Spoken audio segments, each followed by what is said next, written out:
Clara stepped out onto the bustling sidewalk of Crestwood Avenue just as the first pale light of dawn lifted the veil of night. Her heart thrummed like a hummingbird's wings against her ribcage as she clutched a slightly crumpled resume in one hand and a modest brown paper bag in the other.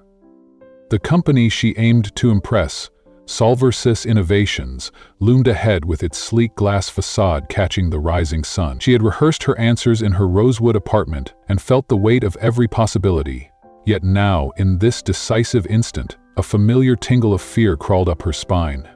Ambition and anxiety often danced together. Determined to shave precious minutes off her commute, Clara veered away from the main thoroughfare and entered the narrow corridor known locally as Maple Alley. Rusted fire escapes leaned overhead like silent sentinels, and the distant hum of traffic gave way to the echo of her own footsteps. A recent drizzle had slicked the scattered flyers and discarded newspapers that littered the alley floor, transforming it into a treacherous mosaic of glistening hazards. With each rapid step, she reminded herself of what was at stake. Rent was due, and her grandmother's recovery at Greenfield Hospital depended on every dollar she could earn. She inhaled a steadying breath, steeled her resolve, and pressed forward. Then, without warning, her heel slipped on a damp pamphlet advertising a local art exhibit. In an instant, gravity seized her and the paper bag tore open mid-air. White rice and glazed chicken pieces rained down like confetti, scattering across the alley's grimy pavement. Clara's palms smacked against the cold concrete as she landed in a graceless sprawl. A single expletive escaped her lips. A second expletive escaped her lips. She sat there, cheeks flushed with embarrassment, surveying the wreckage of her breakfast as though it were evidence of a deeper failure. The carefully prepared resume slipped from her grasp, momentarily forgotten amid the chaos of her fall and the humiliating spectacle of her ruined meal. A gentle voice, unexpectedly kind, cut through her mortification. "Are you all right?" it asked, low and calm. Clara's head whipped around to see a man emerging from behind a stack of battered cardboard boxes. His clothes were threadbare, his hair unkempt, and a faint stubble shadowed his jaw, but his eyes were startling. Crystalline, observant, and remarkably steady. In that moment, he seemed less like a homeless stranger and more like someone who carried invisible burdens far weightier than hers. Her pulse quickened again, but this time from curiosity rather than panic. I think I'm fine," she stammered, brushing gravel from her palm. "Thank you." The man knelt and retrieved the overturned container, gently shaking off stray grains of rice before extending it toward her. "There's still some left," he said, his voice carrying a hint of warmth. Clara hesitated, torn between pride and hunger. She glanced down at her ruined lunch and then at the compassionate stranger offering her a lifeline. With a reluctant nod, she accepted the container. "I'm Clara," she offered, wiping a smudge of dirt from her cheek. He gave a faint, crooked smile. "Ethan," he replied, his gaze flickering briefly toward her. In that simple exchange, a fragile connection was forged amid the debris of her morning calamity.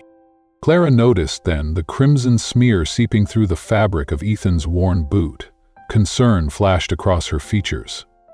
"You're bleeding," she said, producing a small first aid kit from her backpack without thinking. His lips pressed into a thin line.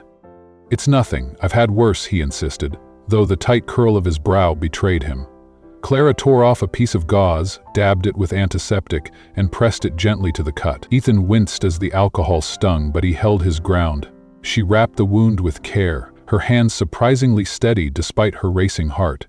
"Better?" she asked, looking up. "Much," he breathed, and for a moment the alley felt less cold. A low growl interrupted them, Clara's stomach complaining about the half-meal she'd lost. She laughed, embarrassed. "Perfect," she muttered. "I lose my lunch, I'm late, and I'm being helped by a guy with a worse morning than mine." Ethan produced a small paper bag of homemade bread, offering it to her with a wry grin. "I baked these yesterday," he said. Clara raised an eyebrow, then sighed in mock desperation. "Only if there's butter." They shared a laugh, and soon they were seated on a low curb, passing slices of bread between them like two old friends finding solace in an unexpected companionship. She checked her watch. The minute hand had sprinted ahead of her hopes. The interview slot at Solversys had slipped away, irretrievable. A knot tightened in her chest. "No point in rushing now," she murmured, brushing crumbs from her lap. Ethan regarded her with an inscrutable expression. "You think my eyes are beautiful?" she blurted, surprised by her own boldness. His lips curved upward.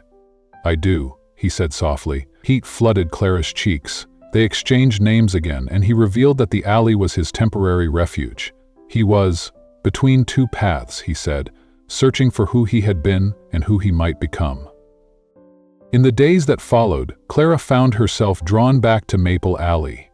Her routine of frantic interviews and endless applications at Solversys and other local firms had become a blur of polite smiles and polite rejections.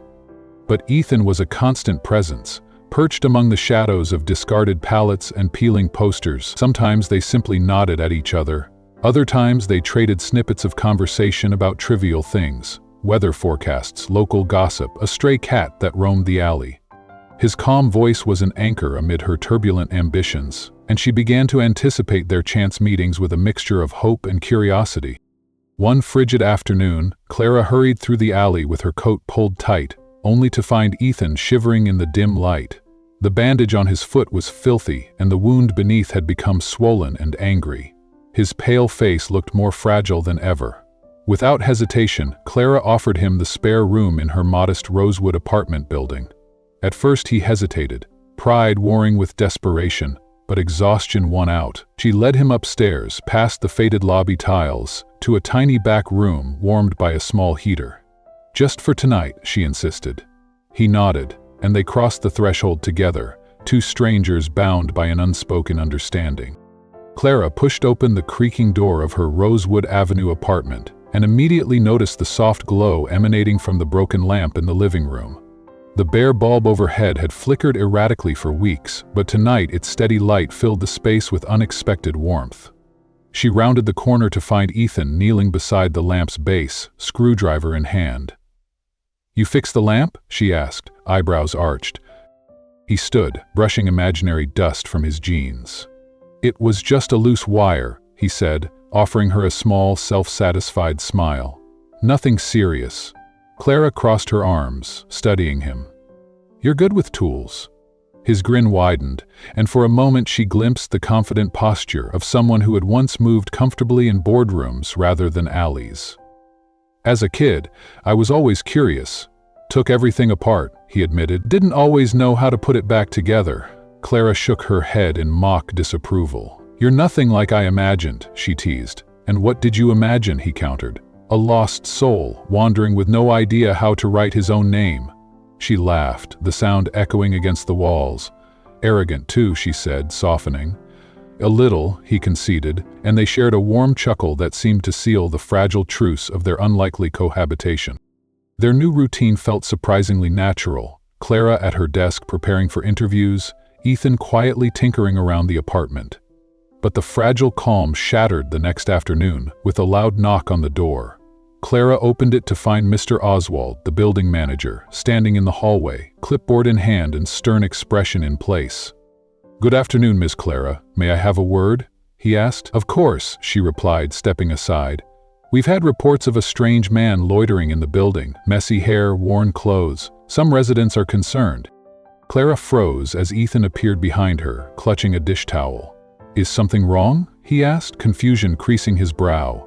Mr. Oswald's gaze flicked to him. "Is this the man in question?" Clara opened her mouth to protest, but Ethan was already stepping forward, mask of calm plastered over his surprise.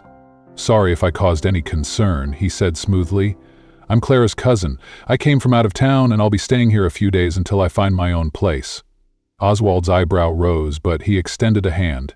"Ethan," he said reluctantly, "just be careful. Building rules require long-term guests to register." "We'll take care of it," Clara said, voice firm.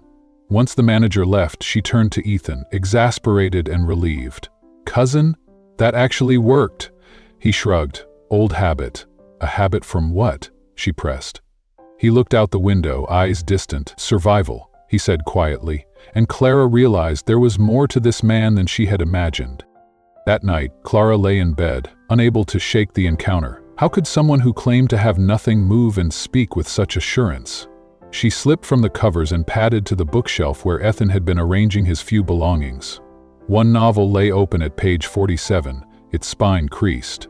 Tucked between the pages was a scrap of paper written in her own handwriting. "You are better than you think. You just need the world to see it." A gentle warmth spread through her chest. He had seen her doubt and chosen to encourage her in the most personal way. Morning light filtered through the curtains as the rich aroma of coffee lured Clara from sleep. She found Ethan in the kitchen, expertly handling the battered coffee maker she had long since given up on. "You fix this too?" she asked, blinking in surprise. He turned, a modest smile on his lips. "Just some loose wires," he said again. "And you know about electricity?" she laughed. "A little bit of everything," he replied, his tone matter-of-fact. Clara perched at the table, stirring her cup. "One of these days you're going to build a robot in here," she joked. "Only if it can cook better than me," he shot back, and she laughed despite herself.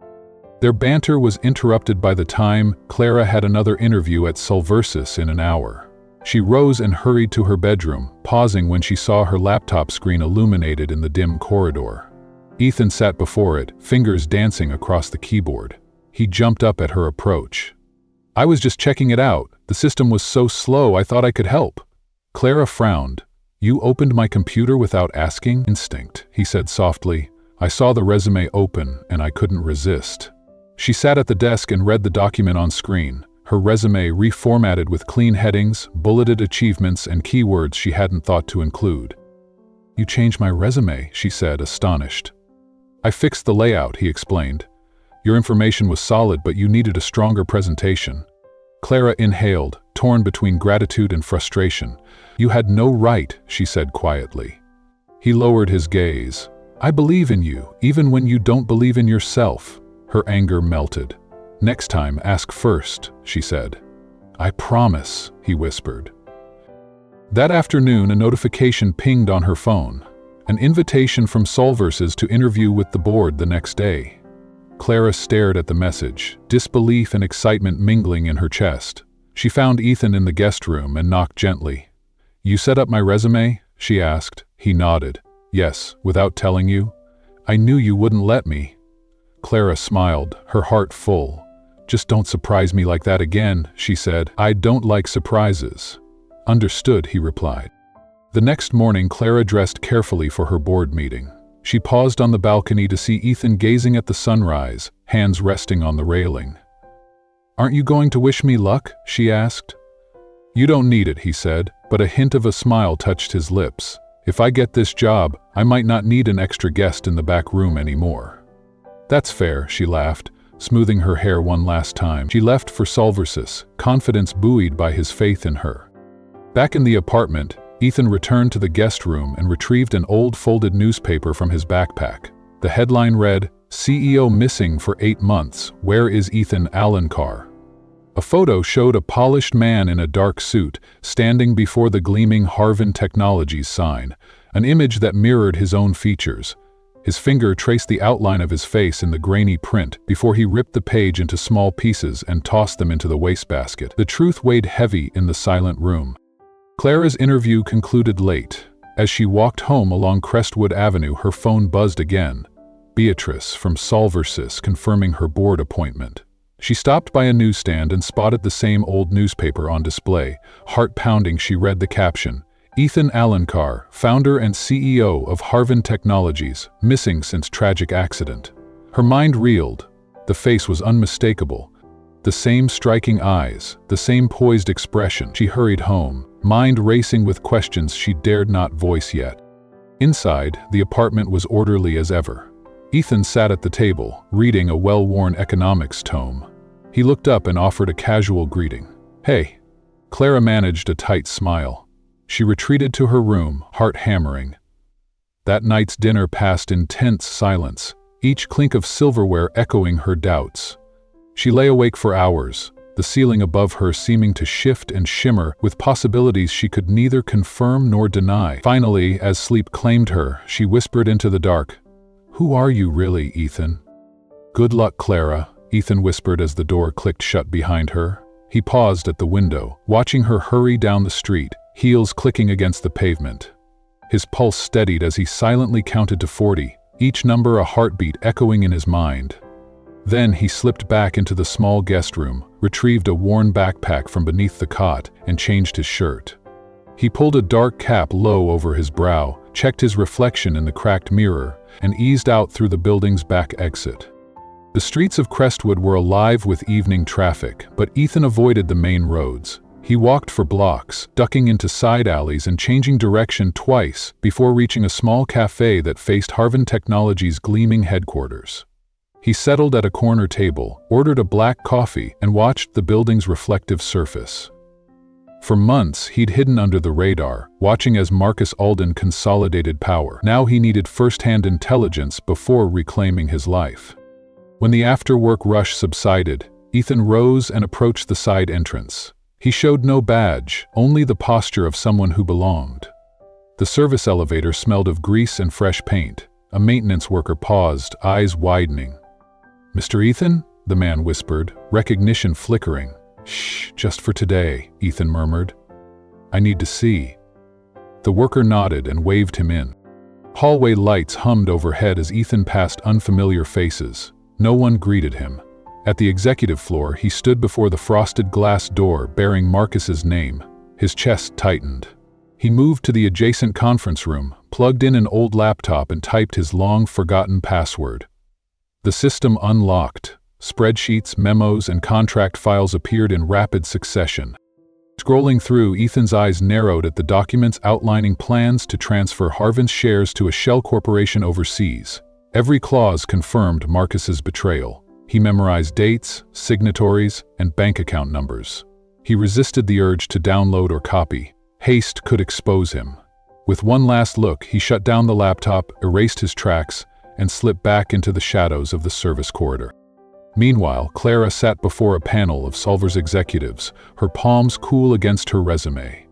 "Your presentation was exceptional," the hiring manager said, sliding the paper back across the table. "We'll be in touch by week's end." Clara thanked them, heart buoyed yet strangely unsettled. As she left the modern glass building, she felt the weight of something unresolved, an echo of Ethan's secret mission. On the bus ride home, she replayed her answers, searching for missteps. She disembarked 2 stops early and made her way to the newsstand beneath flickering neon. "Any new additions about Ethan Alencar?" she asked. The vendor rummaged through stacks of yellowed papers. Clara scanned headlines. "Billionaire CEO vanishes after helicopter crash," and Harvin Technology's leadership overhaul. A cold knot formed in her stomach. She folded the newspapers under her arm and walked the remaining blocks home. Ethan was seated on the couch, damp hair glinting in the lamplight as if he'd just emerged from a shower. "How did it go?" he asked, closing the economics book he'd been reading. Clara forced a smile. "Good, I think." She climbed the stairs to her room, laying the newspapers across the bedspread. She traced the photo of the suited man whose features matched Ethan's too precisely. Her breath caught. Downstairs, Ethan prepared their simple dinner, chopping vegetables with precise, practiced motions. When Clara returned to the dining area, she sat across from him, eyes fixed on the crisp collar of his shirt. "Something's off," he said softly. She looked up, meeting his steady gaze. "Who are you, Ethan?" His fork hovered over the plate. "I saw the newspapers," she continued. "Is it true?" He sighed and set down his fork. Rising, he moved to the window, gazing out at the quiet street. "Yes," he admitted. "I'm Ethan Alencar, the missing CEO." Clara's pulse thundered. He turned, vulnerability flickering in his eyes. "After the accident, I was told the company was safe, that Marcus would steer things. I believed them." He paused, voice thick. "By the time I realized their deceit, it was too late. Going public would have destroyed everything I'd built." Clara's anger mingled with empathy. She saw the exhaustion etched in his features, the weight he carried. "So what now?" she asked. He looked at her, uncertain. "I don't know, but maybe. I have a reason to return." Clara nodded, the enormity of his confession settling between them like dust in the air. Without another word, she rose and retreated to her room. Ethan remained in the living room, silent, watching a framed photo of Clara's grandmother on the mantel. The following week, Clara balanced her days between small gigs, waiting tables at charity galas, delivering packages, and helping neighbors polish their resumes. Her phone buzzed Friday morning. "Party tonight, tech company event, you in?" It was from a coworker. Without hesitation, she replied, "Yes." She didn't know it yet, but this invitation would upend everything. That evening, she arrived at the opulent Grand Crestwood Hotel. The mirrored facade glowed under spotlights, and a string quartet played in the marble lobby. A uniformed coordinator handed her a black vest and tray of champagne flutes. "Don't speak unless spoken to. Smile," he whispered. Heart pounding, Clara stepped into the cavernous ballroom, navigating clusters of executives and investors. She paused as her gaze landed on him, Ethan Nolan, clean-shaven, dressed in a tailored suit, radiating confidence. He stood with a group of sharply dressed men, laughing easily, a glass of champagne in hand. A gold name tag caught the light. Nolan Android. Clara's breath hitched. How was this possible? He hadn't seen her.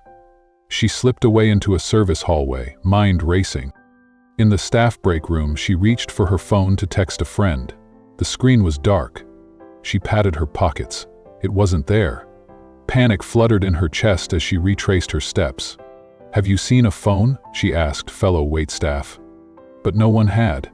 Desperation mounting, she darted back into the ballroom, scanning faces. Moments later, she spotted Nolan Andrade slip through a side door, his jacket pocket bulging. She followed at a distance until he vanished around a corner. With her heart pounding, she returned home, empty-handed and unnerved. Past midnight, she sat in the living room when Ethan crept in. He assumed she was asleep. "Where were you?" she demanded. He paused, then said quietly, "I went for a walk." She crossed her arms. "At a 5-star hotel in a suit with a fake name?" He exhaled, producing her phone from his pocket. "I found it near the buffet. I planned to leave it at the desk, but..." She snatched it from his hand. "You lied, you snuck in, and you made me look foolish." His gaze was steady. "I needed to know Marcus's scheme, and I did." Clara's anger gave way to curiosity. "What did you learn?" Ethan met her eyes. "Marcus plans to merge Harvin with a phantom company. He'll strip its assets and vanish with everything." Clara sank onto the couch, stunned by the enormity of his revelation. Outside, the city slept, unaware of the conspiracy unfolding in her apartment. As Ethan settled beside her, she realized their fates were now irrevocably entwined. Ethan stepped forward, his voice steady and clear despite the tension crackling through the room. "No, Marcus," he said, each word resonating like a verdict. "I'm not trespassing, and I'm not impersonating anyone. I'm reclaiming what was taken from me." His gaze swept across the gathered executives, landing on Marcus Alden's ashen face. The fluorescent lights above cast long shadows across the polished mahogany table, and the quiet hum of the projector seemed to amplify the gravity of the moment. Marcus's hand tightened around the edge of the podium. "You have no right," he began, but Ethan cut him off. With a swift motion, Clara activated the hidden camera feed she'd recorded through her shirt button. On the large projection screen behind them, the first slide appeared. A time-stamped audio clip of Marcus's own voice, recorded months earlier, describing the shell company merger in meticulous detail. Gasps rippled around the room. "Let's start with the contracts," Ethan said, gesturing toward the next slide. It displayed a side-by-side comparison of two documents, the legitimate Harvin Technologies agreement and the forged version Marcus had drafted under Ethan's name. Red highlights marked the discrepancies. Unauthorized asset transfers, clandestine clauses redirecting funds overseas, and signatures in a digital font that matched Marcus's email handle. The shell company executives exchanged uneasy glances. Some shifted in their seats, fingers drumming on leather-bound folders. Clara rose from her seat beside the projector controls and advanced to the front, her confidence bolstered by the irrefutable evidence. "These recordings and documents are all authenticated," she announced. "I retrieved them from Harvin's own archives and verified them against digital backups. Marcus, would you care to explain why you altered these files?" Her voice was calm but carried an edge of steel. Marcus's lips curled into a bitter smile. "You're playing with fire, Ethan," he warned. "Even if you managed to sneak in, these files could have been tampered with. I could claim you fabricated everything." He paused, scanning the room for support. A few of the more timid directors looked away, unwilling to take sides. But then Clara clicked the remote again, bringing up a screen of email headers showing secure server logs. "Here," she said, pointing. "These server timestamps are immutable. Root access logs confirm Ethan's credentials were used at the exact time these changes were made. And this," she added, pulling up the recording of Marcus congratulating himself on the successful cover-up, "is a private memo from your own inbox." Silence fell. Even Marcus's staunchest allies seemed to realize that denying the evidence would only deepen their complicity. One of the board members, a stern woman in a charcoal suit, cleared her throat. "Mr. Alden, is there any explanation you can offer that would exonerate you?" she asked, her tone detached but firm. Marcus's shoulders sagged, and for a moment his defiance faltered. He opened his mouth, then closed it again, unable to summon a plausible defense. The board member turned to the shell company directors. "Gentlemen, we have a choice. Proceed with a merger built on fraud, or halt this arrangement and conduct a full forensic audit." She paused, letting the weight of her words settle. "I vote for the latter." Murmurs of agreement rose around the table. Marcus's face turned the color of ash. Ethan stepped closer. "I never wanted this," he said softly, but every eye was on him. "I only wanted to protect the company I founded and the people who depend on it." His gaze flicked to Clara, who offered him a small, encouraging nod. Clara felt a surge of emotion, relief, vindication, and something deeper, pride in the man who had once been a stranger on her couch. She realized how far they'd come from that damp alley to this high-stakes confrontation. The realization was dizzying. "Marcus Alden," she said, voice steady, "your tenure as CEO is over. The board will convene an emergency session to remove you and reinstate Mr. Alencar. We'll notify regulatory authorities and ensure full transparency. This company will survive because the truth prevailed."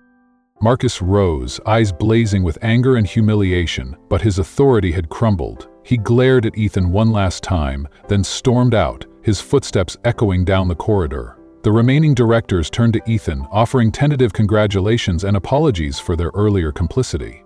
Ethan accepted their handshakes with a gracious nod, though his mind was already shifting to the monumental task of rebuilding Harvin's shattered reputation. Later that evening, after the board meeting adjourned and the shell company agreements were suspended, Clara and Ethan returned to her apartment on Crestwood Avenue. The night air was crisp, and the city lights twinkled like a promise of new beginnings. In the quiet of her living room, Ethan sank into the couch, exhaustion etched on his face. Clara brought him a mug of tea, steam curling upward in the lamplight. "I couldn't have done it without you," he said, voice thick with gratitude. "You believed in me when I didn't believe in myself." Clara sat beside him, her heart full. "We did it together," she replied. "You took the risk, and I helped you see it through. Harvin is safe again because we faced the truth." They talked late into the night, about the challenges ahead, the audits to be conducted, and the employees who would return to their posts once trust was restored. But amid the logistical details, they also spoke of more personal hopes, a future where Ethan no longer had to hide, and Clara no longer had to scramble for odd jobs. Their partnership, forged in adversity, had blossomed into something neither had anticipated, a deep, abiding respect, and perhaps something more tender. Weeks later, with Marcus's removal formalized and Ethan reinstated as CEO of Harvin Technologies, the company's headquarters buzzed with cautious optimism. Clara, now an official consultant through her position at Solversys, walked through the gleaming atrium, feeling the weight of her accomplishments settle comfortably on her shoulders. Employees greeted her with smiles, aware of her pivotal role in exposing the fraud. As she entered Ethan's restored office, once again bearing his nameplate, she found him standing by the window, surveying the city skyline. "Welcome home," she said softly. He turned, a genuine smile lighting up his face. "Welcome back," he replied, pulling her into a warm embrace.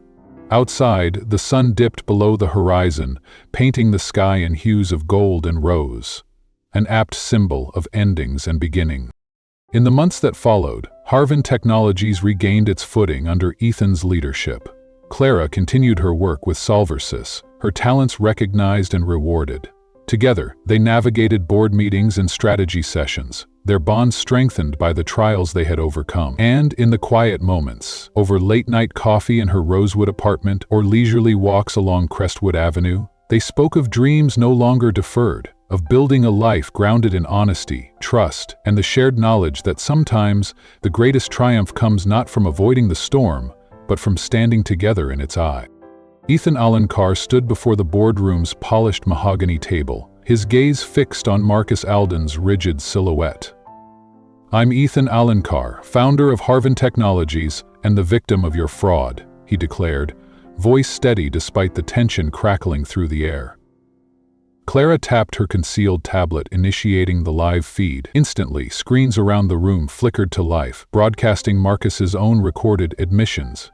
Each clandestine call, every manipulated contract, and his whispered boasts of dismantling the company from within. Gasps echoed off the glass walls as the board absorbed the evidence. A court order materialized, assets frozen, an arrest warrant signed that very morning. Uniformed officers entered silently, cuffing Marcus without resistance. His eyes met Ethan's one last time. "You think you've won?" he spat. "Not me," Ethan replied quietly. "The truth has." That night, Clara and Ethan shared a quiet moment on her Rosewood apartment balcony, the city lights of Crestwood Avenue shimmering below. "Did you get what you wanted?" she asked, voice soft with lingering adrenaline. Ethan's gaze drifted over the skyline. "Almost," he admitted. "There's one thing left." Clara tilted her head. "What?" He reached for her hand. "To win you back. Not as CEO, not as the man in the alley, but as someone you can trust." Her breath caught. She squeezed his fingers, a fragile promise bridging the distance their ordeal had created. In the days that followed, headlines heralded his return. "Missing CEO reclaims throne." Investors were split, some cheering his comeback, others wary of upheaval. Yet none of that mattered to Clara. Their dinner table lay silent, her plate untouched. Finally she spoke, eyes downcast. "Do you still believe you did the right thing?" Ethan paused, measuring his words. "I did what had to be done," he said. Clara's voice wavered. "Even knowing everything still revolves around you?" He looked away. "I don't know what you enjoy anymore." She met his gaze, hurt shining in her eyes. "The man I met in the alley gave me bread when he had none. Now you calculate every move. Where do I fit into your game?" The next morning, Clara accompanied Ethan to Harvin's restored headquarters for a board meeting on company restructuring. In the elevator, she studied him through the mirrored walls. "Nervous?" she asked. He offered a tight smile. "Always." On the executive floor, Ethan spoke of transparency, independent audits, and renewed commitment to employees. His words flowed with practiced ease, convincing even skeptical directors. Yet Clara sensed the familiar precision behind every phrase. As she collected her phone from the reception desk, she realized he had mastered the art of persuasion, and wondered whether she was being persuaded too. Later that afternoon, a discreet security guard intercepted Ethan in the corridor. "Mr. Alencar, someone left this for you." He handed over a thin, unmarked envelope. Inside was a photograph of Clara entering the building, taken without her knowledge, and a handwritten note. "How far is she with you?" Ethan's stomach knotted. That evening, he didn't return home. Clara spent hours by the window, phone in hand, heart pounding with each passing minute. When he finally slipped in past 2 a.m., exhaustion etched into his features, she confronted him. "Where were you?" His voice was heavy. "I needed to think."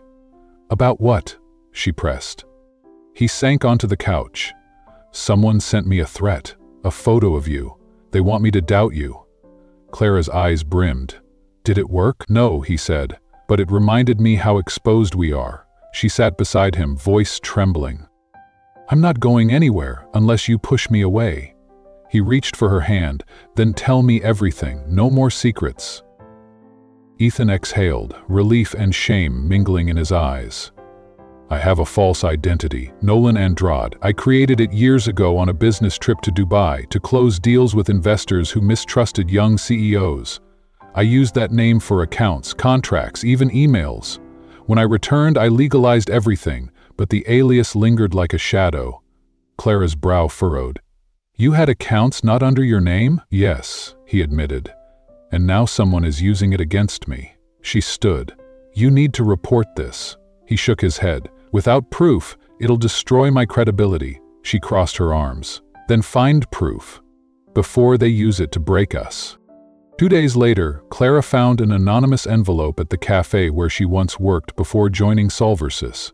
Inside lay a copy of a stock transfer document, executed under Nolan Andrade's name, and a note. Do you still believe you know him?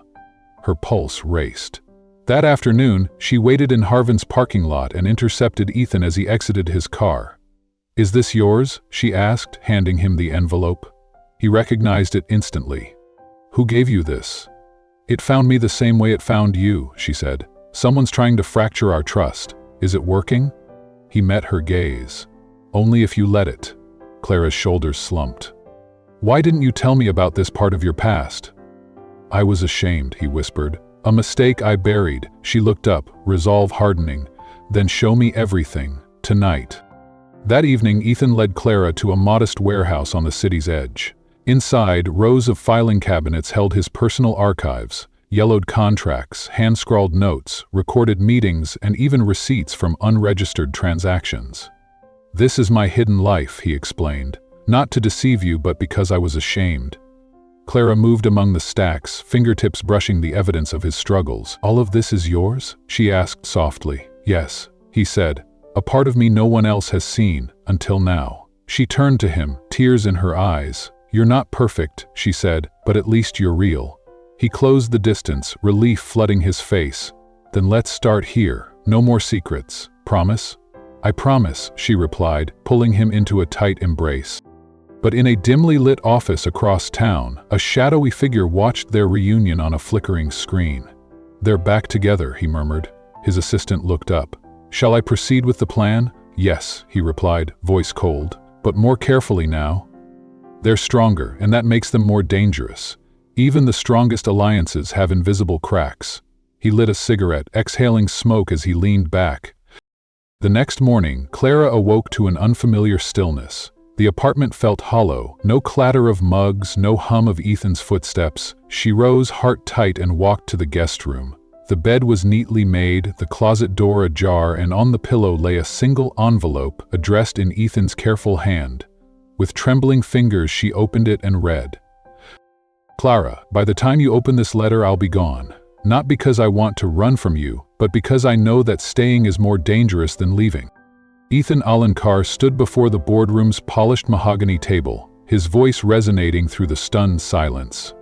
I am Ethan Alencar, founder and rightful CEO of Harvin Technologies, and the victim of a fraud orchestrated by Marcus Alden.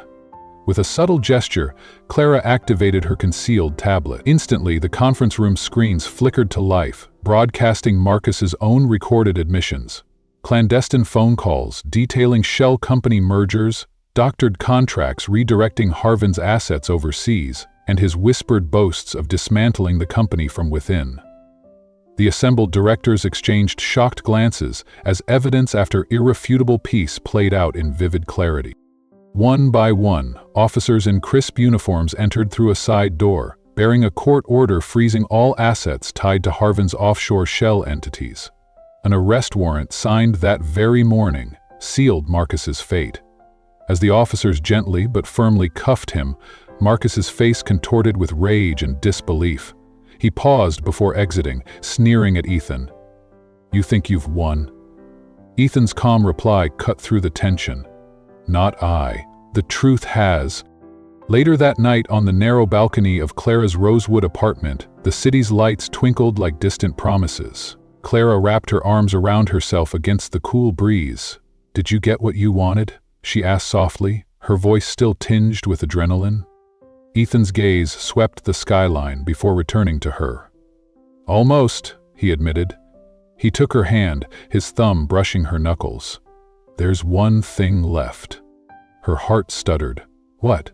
To win you back, he said quietly.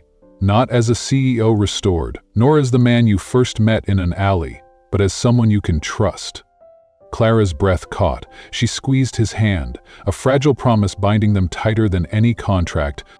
In the days that followed, headlines alternated between triumphant and wary. Missing CEO reclaims throne versus investors fear unstable leadership. Yet none of the market's tremors mattered to Clara. Their dinner table sat silent. Her plate remained untouched. Finally, she confronted him. "Do you still believe you did the right thing?" she asked, eyes downcast. Ethan paused, collecting his thoughts. "I did what had to be done," he said. Clara's voice quavered. "Even if it means our lives still revolve around your legacy?" His gaze flickered away. "I don't know what you enjoy anymore." She looked up, hurt shining in her eyes. "The man I met in that alley shared his last meal with me. The man before me now hides every move. Where do I fit in your game?" The next morning, Clara accompanied Ethan to Harvin's newly restored headquarters for a board meeting on corporate restructuring. In the elevator, she studied him through the mirrored walls. "Nervous?" she asked. He offered a small, wry smile. "Always."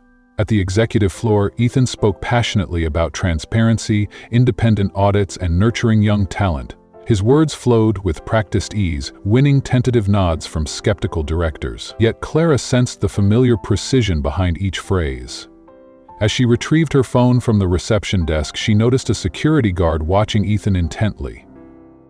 Later that afternoon, the guard approached Ethan discreetly in the corridor. "Mr. Alencar, someone left this for you." He handed over a slim, unmarked envelope. Inside was a photograph of Clara entering the building, taken without her knowledge, and a handwritten note. "How far is she with you?" Ethan's stomach nodded. That evening, he did not return home. Clara spent hours pacing her apartment, phone clutched in her hand, heart pounding with every tick of the clock. When Ethan finally slipped in past 2 a.m., exhaustion etched into his features, she confronted him. "Where were you?" His voice was heavy. "I needed to think." "About what?" she pressed. He sank onto the couch. "Someone's trying to break us. A threat using your image to make me doubt you." Clara's eyes brimmed. "Did it work?" "No," he said quietly, "but it reminded me how vulnerable we are." She sat beside him, voice trembling. "I'm not going anywhere, unless you push me away." He reached for her hand. "Then tell me everything. No more secrets." Ethan exhaled, relief and regret mingling in his eyes. "I created a false identity, Nolan Andrade, years ago during a business trip to Dubai to negotiate with investors who distrusted young CEOs. I used that name to open accounts, sign contracts, even move funds. When I returned, I legalized everything, but the alias lingered like a shadow." Clara's brow furrowed. "You had accounts not under your name?" "Yes," he admitted. "And now someone is using it against me." She stood. "You need proof. Otherwise they'll destroy your credibility, and ours." He nodded solemnly. 2 days later, Clara found an anonymous envelope at the cafe where she'd once waited tables before joining Solversys. Inside lay a copy of a stock transfer document executed under Nolan Andre's name, and a note. "Do you still believe you know him?" Her pulse raced. That afternoon, she intercepted Ethan in Harvin's parking lot. "Is this yours?" she asked, handing him the envelope. He recognized it instantly. "Who gave you this?" "It found me as it found you," she said. "Someone's trying to fracture our trust. Is it working?" He met her gaze. "Only if you let it." Clara's shoulders slumped. "Why didn't you tell me about this part of your past?" "I was ashamed," he whispered. "A mistake I buried." She squared her shoulders. "Then show me everything, tonight." That evening, Ethan led Clara to a modest warehouse on the outskirts of the city. Inside, rows of filing cabinets held his personal archives, faded contracts, handwritten notes, recorded meetings, and even receipts from unregistered transactions. "This is my hidden life," he explained. "Not to deceive you, but because I was ashamed." Clara moved among the stacks, fingertips brushing the evidence of his struggles. "All of this is yours?" she asked softly. "Yes," he said. "A part of me no one else has seen. Until now." She turned to him, tears in her eyes. "You're not perfect," she said, "but at least you're real." He closed the distance, relief flooding his face. "Then let's start here. No more secrets. Promise?" "I promise," she replied, pulling him into a tight embrace. Yet in a dimly lit office across town, a shadowy figure watched their reunion on a flickering screen. "They're back together," he murmured to his assistant. "Proceed with the plan. More carefully now. Stronger alliances have invisible cracks. He lit a cigarette, exhaling smoke as he leaned back. The next morning, Clara awoke to an unfamiliar stillness. The apartment felt hollow. No clatter of mugs, no hum of Ethan's footsteps. She rose, heart tight, and walked to the guest room. The bed was neatly made, the closet door ajar, and on the pillow lay a single envelope addressed in Ethan's careful script. With trembling hands, she opened it and read, "Clara, by the time you open this letter, I'll be gone. Not because I want to run from you, but because I know that staying is more dangerous than leaving. I know you'll say I should have let you choose, that I should have trusted you, and you'd be right. But this time, the choice is mine. I choose to protect you, no matter where I am, you're with me, in thought. Not a day goes by that I don't feel grateful for meeting you in that alley. You gave me more than shelter, you gave me direction. But now I must fix something that still holds me back. I need to go back to where it all began. Only then, if it's possible, will I return to where I feel whole, by your side. Ethan." Clara's tears fell silently. In the days that followed, she buried herself in her work at Solversys. This time as a permanent team member, not merely a contractor. She accepted the position not out of necessity, but to fill the void Ethan had left behind. She avoided the news, though headlines occasionally announced his resurfacing. Ethan Alencar breaks silence. Harvin enters new phase. She refused to read or watch, unwilling to see the polished CEO in press photos. She missed the man who laughed at his cooking blunders and rearranged her books by theme. One overcast afternoon, she walked aimlessly through familiar streets, her umbrella forgotten at home. Without realizing it, her steps led her back to Maple Alley, the very spot where she had slipped, lost her lunch, and met Ethan. She paused, a bittersweet smile touching her lips. For the first time, she felt she could move forward, even without him there.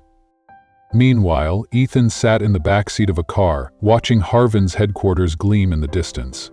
He'd left the company in the hands of a trusted interim board and a capable team. Oliver, his former security director, sat beside him.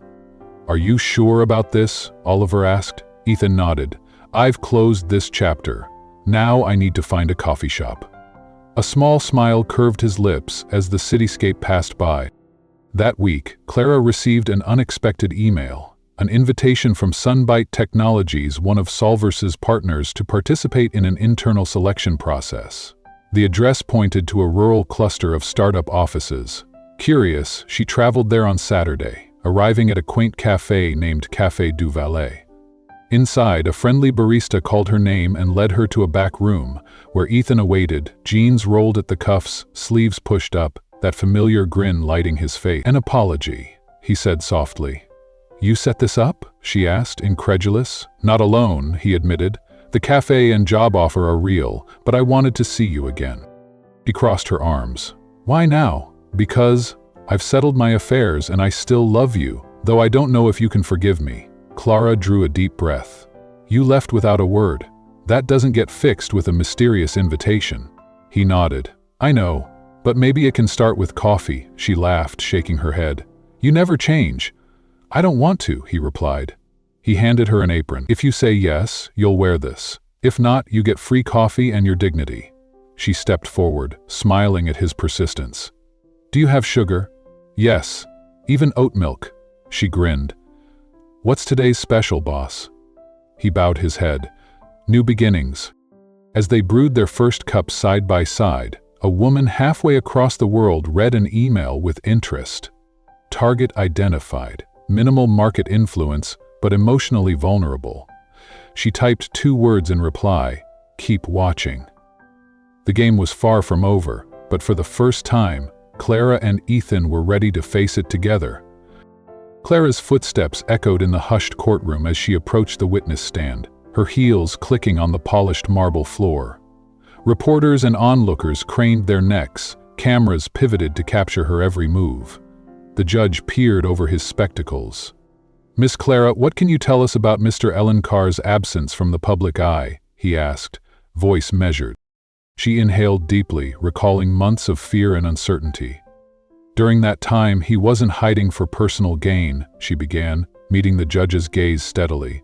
"He was fighting to save the company he built, and in many ways to save himself." A murmur rippled through the courtroom as she recounted how Ethan had adopted a false identity, not to escape responsibility, but to outmaneuver the betrayal that threatened Harvin Technologies. Perez betrayed, hunted, discredited, yet he chose to rebuild rather than retaliate, she said. When pressed by Marcus's attorney, "Did he ever coerce you or manipulate you into illegal acts?" Clara's voice rang clear. "No. Every choice I made was because I believed in him." The final question, "Do you still believe in him today?" brought her gaze to Ethan seated just beyond the barrier. Her answer was simple and unwavering. "Yes, Your Honor, I do." By the end of that preliminary session, the judge had not yet issued a formal ruling, but the tenor of his remarks spoke volumes. He acknowledged that Ethan had bent formal protocols, yet emphasized the context of a far greater wrongdoing. Marcus's calculated scheme to siphon Harvin's assets. Mr. Alencar's intent was protection, not deception, he declared. Outside, journalists swarmed Clara. "Are you still with him? Can you forgive a man with two identities?" She smiled and answered, "He may have two names, but he has only one heart." A few feet away, Ethan heard her words and felt a flicker of hope ignite in his chest. The morning of the full trial dawned overcast, as if the sky itself hesitated before delivering its verdict. Ethan donned the charcoal suit he had first worn when launching Harvin, once a symbol of triumph, now feeling like cumbersome armor. Clara was nowhere to be seen. Since the preliminary hearing, they had spoken little. The night before, she had simply said, "If you need me, you know where to find me." He tried her 2 calls before leaving home, but she did not answer. Still, he entered the courtroom with head held high, steeling himself as Marcus's new legal team smiled confidently from the opposite bench. Hours of technical debate ensued, arguments over corporate bylaws, the fine line between due caution and omission, and whether Ethan's disguise constituted fraud. He listened in silence, not flinching when Marcus's lawyers accused him of willful deception. When called, he approached the microphone and spoke with quiet authority. "Yes, I used another name. Yes, I attended events incognito.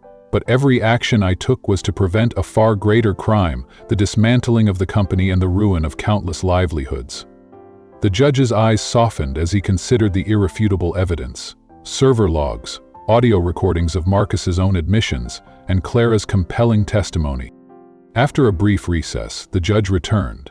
"This court acknowledges that Mr. Alencar acted outside formal legal parameters," he began. "But his actions were driven by necessity, to protect himself and the company he founded. Accordingly, we find him not guilty of fraud and identity manipulation.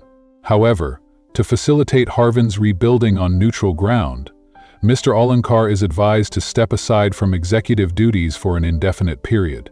A hush fell. Marcus's triumphant smirk vanished, replaced by shock. Ethan inclined his head in respect. This was not defeat, but a hard-won freedom.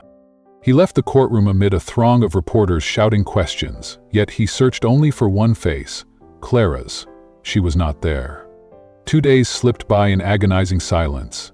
Ethan tried to focus on the cafe he and Clara had dreamed of opening together, Café du Valais in Maple Alley. But every morning he found it shuttered, the aroma of fresh coffee absent. Then on the third dawn, he noticed a small envelope resting on the espresso machine. The counter was spotless, the potted ferns watered, and on the envelope in Clara's familiar handwriting. "Ethan, congratulations. You achieved what many would have abandoned. Watching you stand in that courtroom reminded me of the weight you carry and how much you still love what you do. I love you, but I love myself too. I need time to remember who I am without you. This isn't goodbye, just a pause. Sometimes a reunion is most beautiful because of the space between. Love, Clara." He stood motionless, the letter trembling in his fingers. At last he brewed a cup of coffee, cradling the warm mug as he gazed out at the small garden they had planted together. No tears came, only a profound stillness. Months passed. Ethan never returned to the corporate world. Instead, he invested in modest ventures, a tiny bookshop in the suburbs, social projects for youth education, and of course his beloved cafe. He chose a quieter life, yet one brimming with purpose. Clara, too, found her path, She opened Rosewood Reads, a cozy bookstore near Solversys headquarters, where neighbors gathered for evening readings and children's story hours. She worked fewer hours, smiled more often, and rediscovered her joy. They did not see each other, yet they thought of one another daily. Then, one spring morning, a letter arrived at Clara's shop, sealed with a single initial, D. Its message was simple. I found a town where trees bloom year-round, where coffee never grows cold, and where an empty chair awaits you beside mine. If you ever wish to come back, I'll be here. Clara folded the letter, a gentle smile touching her lips. For the first time in months, she felt no urgency, only a quiet certainty that, when both were ready, their paths would converge once more. That day broke with a soft breeze drifting across the narrow streets of the small town where Ethan had settled. Wisps of cloud veiled the sun, creating a gentle light perfect for reflection. Testino Cafe, its name a tribute to new beginnings, sat at the heart of the village. Inside, Ethan moved with practiced ease. He arranged fresh flowers in a vase by the window, checked the espresso machine's pressure gauge, and set out cups and saucers with meticulous care. Yet despite the routine, he felt restless, as if fate itself had whispered that something significant was imminent. Meanwhile, Clara journeyed along winding country roads, her backpack light, her heart brimming with anticipation. The town's low, pastel-hued houses peeked through blossoming trees. The air carried the scent of fresh bread and budding flowers.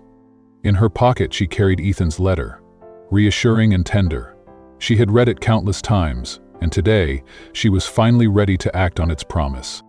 At the road's end, she spotted the hand-painted wooden sign, Testino Cafe. A brass bell chimed as she pushed open the door, and the scent of roasting coffee enveloped her. Behind the counter, Ethan looked up, his eyes widening in recognition. For a heartbeat, they simply stared, time suspended between the past and this new beginning. "You came," he whispered, voice soft with relief. "Took me long enough?" she replied, her own voice quivering with joy. "Not at all, right on time," he said, stepping around the counter. Clara smiled, the years of longing melting away. "You really did it? A cafe in the middle of nowhere?" "Sometimes," he said, pouring steaming coffee into her favorite mug. "We don't need much, just a place to call home." "And did you find it?" she asked, inhaling the rich aroma. "Not yet," he admitted, offering her a chair. "But I'm close." She settled into the seat he'd reserved, sunlight dancing across the wooden tabletop. "What's good today?" she asked, eyes sparkling. He grinned. "The house blend, strong enough to wake the soul, and fresh cheese bread from Mrs. Ortega next door." "Cheese bread?" she laughed, warmth spreading through her.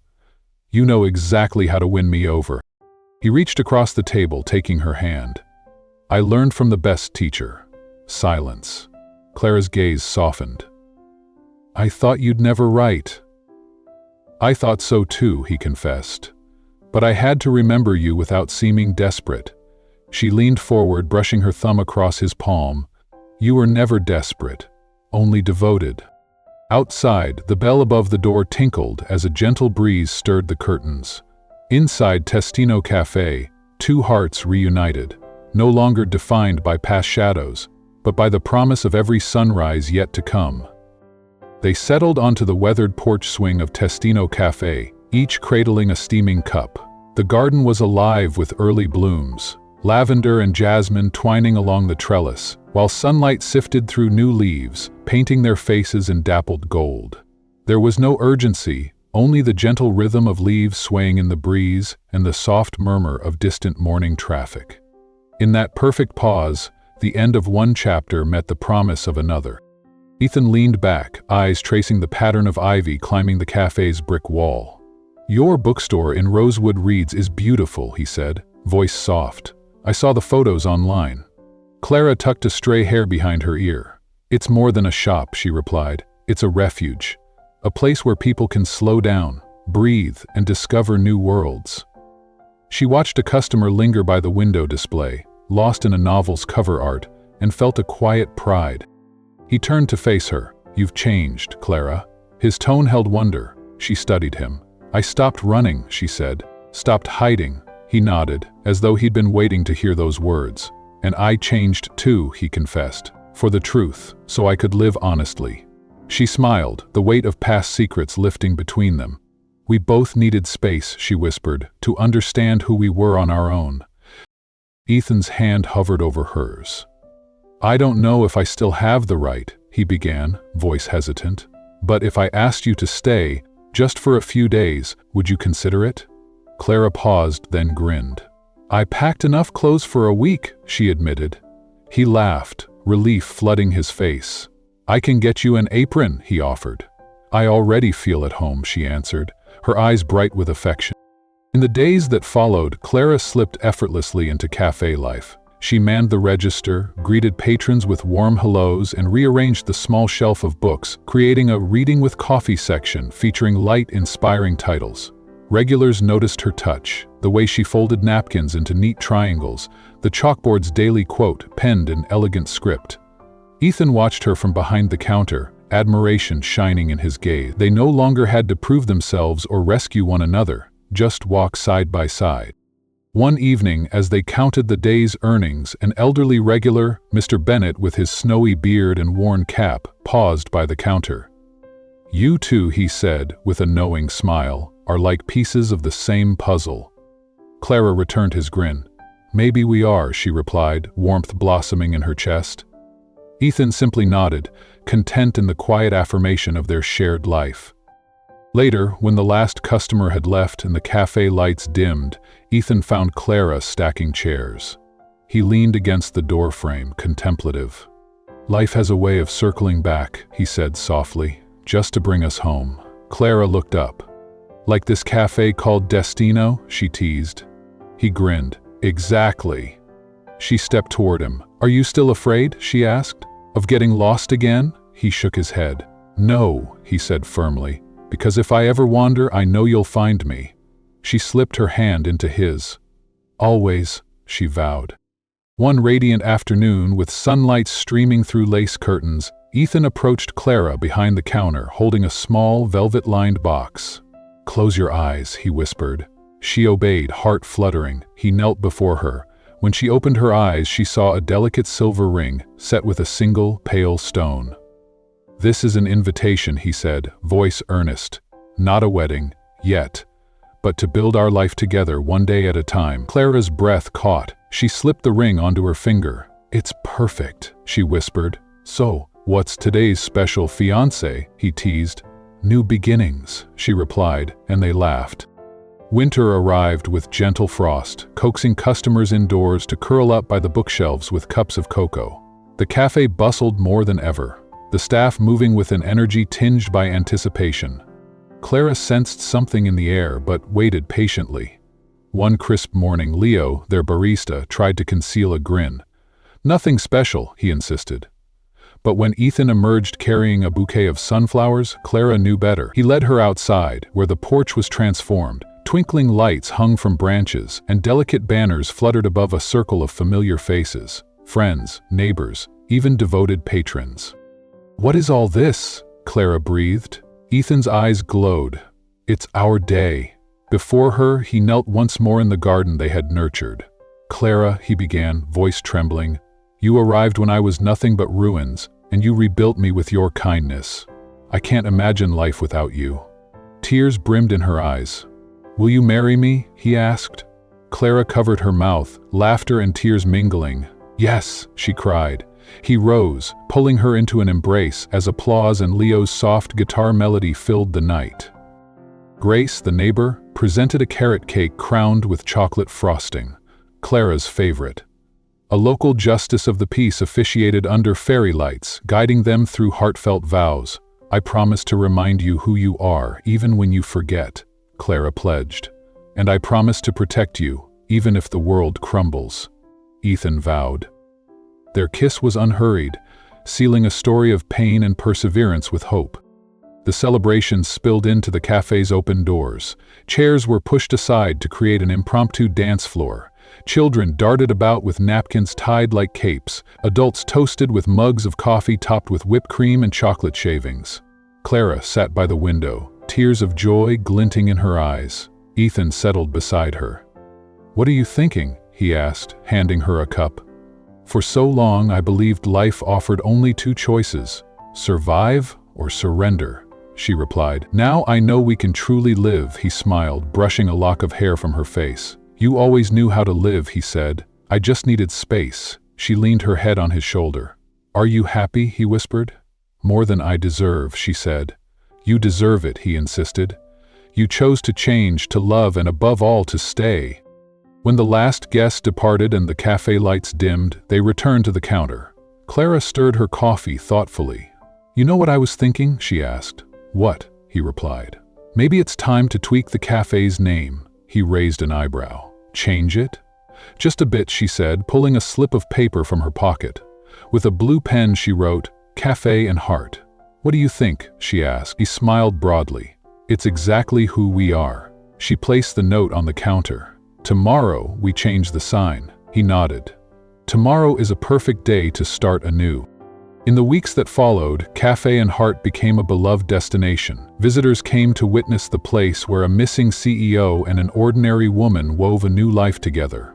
Yet inside, Ethan and Clara felt no legend, only life, gentle, honest, and rich with shared silences. He crafted each cup of coffee with care. She curated bookshelves that invited wonder. Together, they discovered that the true luxury lay not in grand gestures, but in the simple gift of being present for each other. What did you think of Clara and Ethan's journey? Share your reflections below. On a scale of 0 to 10, how would you rate their story? Subscribe and turn on notifications for more heartfelt tales, and explore our final screen for more touching narratives.